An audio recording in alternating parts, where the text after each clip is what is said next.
The Moribund by Guy de Maupassant. The warm autumn sun was beating down on the farmyard. Under the grass, which had been cropped close by the cows, the earth soaked by recent rains, was soft and sank in under the feet with a soggy noise, and the apple trees, loaded with apples, were dropping their pale green fruit in the dark green grass. 4 young heifers, tied in a line, were grazing and at times looking toward the house and lowing. The fowls made a colored patch on the dung heap before the stable, scratching, moving about and cackling, while 2 roosters crowed continually, digging worms for their hens, whom they were calling with a loud clucking. The wooden gate opened and a man entered. He might have been 40 years old, but he looked at least 60, wrinkled, bent, walking slowly, impeded by the weight of heavy wooden shoes full of straw. His long arms hung down on both sides of his body. When he got near the farm, a yellow cur, tied at the foot of an enormous pear tree, beside a barrel which served as his kennel, began at first to wag his tail and then to bark for joy. The man cried, "Down, Finot!" The dog was quiet. A peasant woman came out of the house. Her large, flat, bony body was outlined under a long woolen jacket drawn in at the waist. A gray skirt, too short, fell to the middle of her legs, which were encased in blue stockings. She, too, wore wooden shoes, filled with straw. The white cap, turned yellow, covered a few hairs which were plastered to the scalp, and her brown, thin, ugly, toothless face had that wild, animal expression which is often to be found on the faces of the peasants. The man asked, "How is he getting along?" The woman answered, "The priest said it's the end, that he will never live through the night." Both of them went into the house.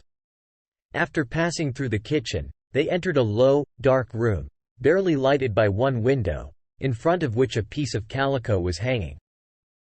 The big beams, turned brown with age and smoke, crossed the room from one side to the other, supporting the thin floor of the garret, where an army of rats ran about day and night. The moist, lumpy earthen floor looked greasy, and, at the back of the room, the bed made an indistinct white spot. A harsh, regular noise, a difficult, hoarse, wheezing breathing, like the gurgling of water from a broken pump, came from the darkened couch where an old man, the father of the peasant woman, was dying. The man and the woman approached the dying man and looked at him with calm, resigned eyes. The son-in-law said, "I guess it's all up with him this time. He will not last the night." The woman answered, "He's been gurgling like that ever since midday." They were silent. The father's eyes were closed. His face was the color of the earth and so dry that it looked like wood. Through his open mouth came his harsh, rattling breath, and the gray linen sheet rose and fell with each respiration. The son-in-law, after a long silence, said, "There's nothing more to do. I can't help him. It's a nuisance, just the same, because the weather is good and we've got a lot of work to do." His wife seemed annoyed at this idea. She reflected a few moments and then said, "He won't be buried till Saturday, and that will give you all day tomorrow." The peasant thought the matter over and answered, "Yes, but tomorrow I'll have to invite the people to the funeral. That means 5 or 6 hours to go round to Tourvel and Manitot, and to see everybody." The woman, after meditating 2 or 3 minutes, declared, "It isn't 3 o'clock yet. You could begin this evening and go all round the country to Tourvel." "You can just as well say that he's dead, as he's as good as that now." The man stood perplexed for a while, weighing the pros and cons of the idea. At last he declared, "Well, I'll go." He was leaving the room, but came back after a minute's hesitation. "As you haven't got anything to do, you might shake down some apples to bake and make 4 dozen dumplings for those who come to the funeral, for one must have something to cheer them." "You can light the fire with the wood that's under the shed." "It's dry." He left the room, went back into the kitchen, opened the cupboard, took out a 6-pound loaf of bread, cut off a slice, and carefully gathered the crumbs in the palm of his hand and threw them into his mouth, so as not to lose anything. Then, with the end of his knife, He scraped out a little salt butter from the bottom of an earthen jar, spread it on his bread and began to eat slowly, as he did everything. He recrossed the farmyard, quieted the dog, which had started barking again, went out on the road bordering on his ditch, and disappeared in the direction of Torval. As soon as she was alone, the woman began to work. She uncovered the meal bin and made the dough for the dumplings. She kneaded it a long time, turning it over and over again, punching, pressing, crushing it. Finally she made a big, round, yellow-white ball, which she placed on the corner of the table. Then she went to get her apples, and, in order not to injure the tree with a pole, she climbed up into it by a ladder. She chose the fruit with care, only taking the ripe ones, and gathering them in her apron. A voice called from the road, "Hey, Madame Chicot." She turned round. It was a neighbor, Osim Favet, the mayor, on his way to fertilize his fields, seated on the manure wagon, with his feet hanging over the side. She turned round and answered, "What can I do for you, Maître Osim?" "And how is the father?" She cried, "He is as good as dead. The funeral is Saturday at 7, because there's lots of work to be done." The neighbor answered, "So. Good luck to you. Take care of yourself." To his kind remarks she answered, "Thanks, the same to you." And she continued picking apples. When she went back to the house, she went over to look at her father, expecting to find him dead. But as soon as she reached the door she heard his monotonous, noisy rattle, and, thinking it a waste of time to go over to him, she began to prepare her dumplings. She wrapped up the fruit, one by one, in a thin layer of paste, then she lined them up on the edge of the table. When she had made 48 dumplings, arranged in dozens, one in front of the other, she began to think of preparing supper, and she hung her kettle over the fire to cook potatoes, for she judged it useless to heat the oven that day, as she had all the next day in which to finish the preparations. Her husband returned at about 5. As soon as he had crossed the threshold he asked, "Is it over?" She answered, "Not yet, he's still gurgling." They went to look at him. The old man was in exactly the same condition. His hoarse rattle, as regular as the ticking of a clock, was neither quicker nor slower. It returned every second, the tone varying a little, according as the air entered or left his chest.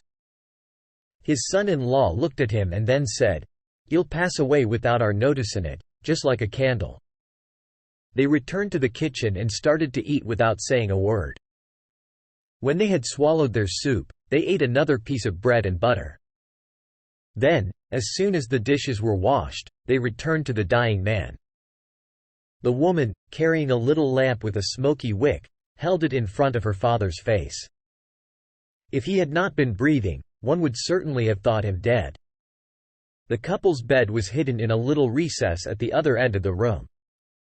Silently they retired, put out the light, closed their eyes, and soon two unequal snores, one deep and the other shriller, accompanied the uninterrupted rattle of the dying man. The rats ran about in the garret. The husband awoke at the first streaks of dawn. His father-in-law was still alive. He shook his wife, worried by the tenacity of the old man. "Say, Femi, he don't want to quit. What would you do?" He knew that she gave good advice. She answered, "You needn't be afraid. He can't live through the day. And the mayor won't stop our burying him tomorrow, because he allowed it for Maître Renard's father, who died just during the planting season." He was convinced by this argument, and left for the fields. His wife baked the dumplings and then attended to her housework. At noon the old man was not dead. The people hired for the day's work came by groups to look at him. Each one had his say. Then they left again for the fields.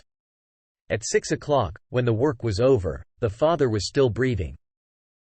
At last his son-in-law was frightened. "What would you do now, Femi?" She no longer knew how to solve the problem. They went to the mayor. He promised that he would close his eyes and authorize the funeral for the following day.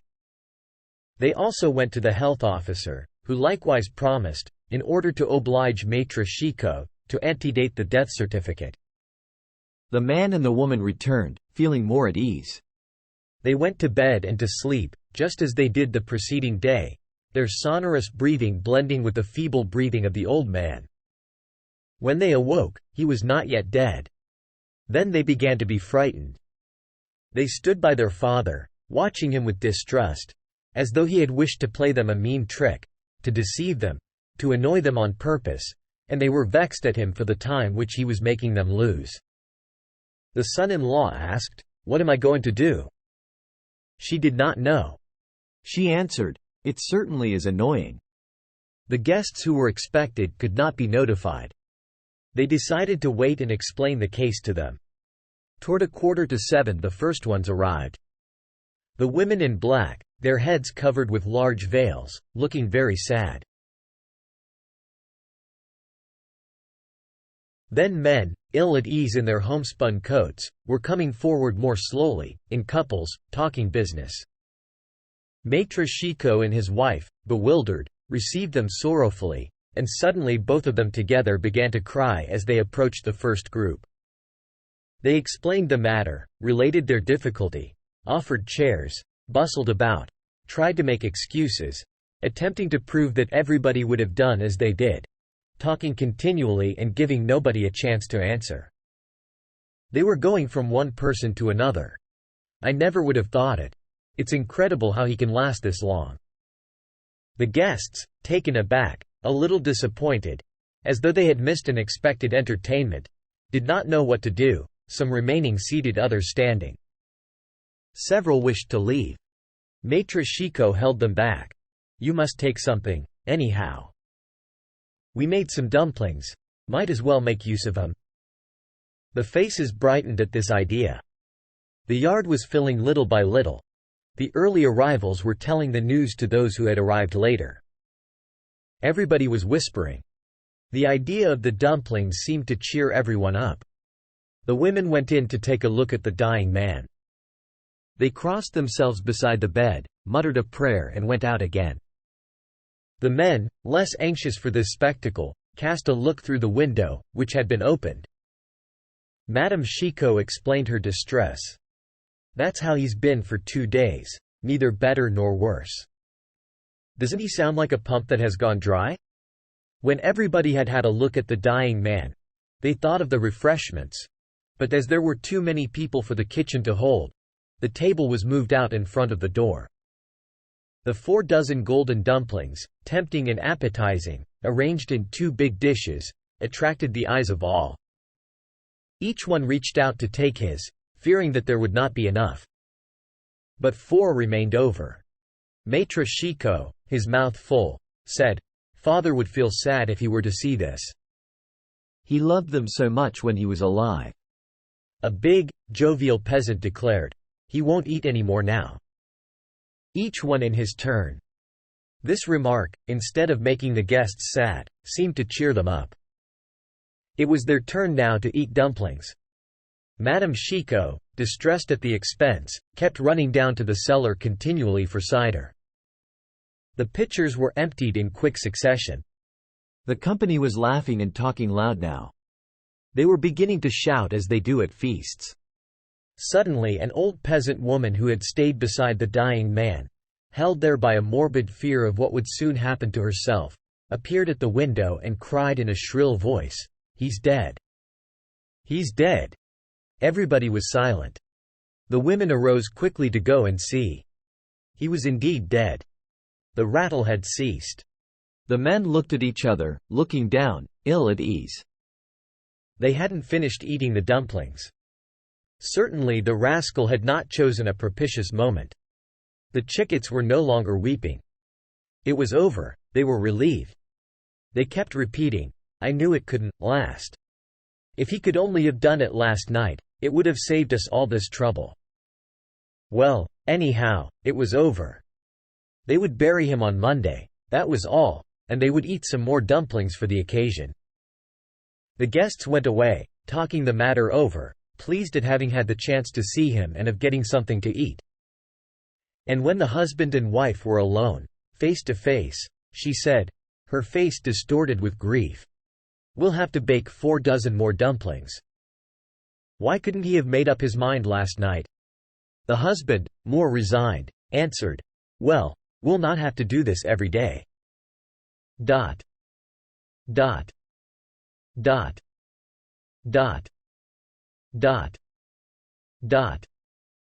Dot. Dot. Dot.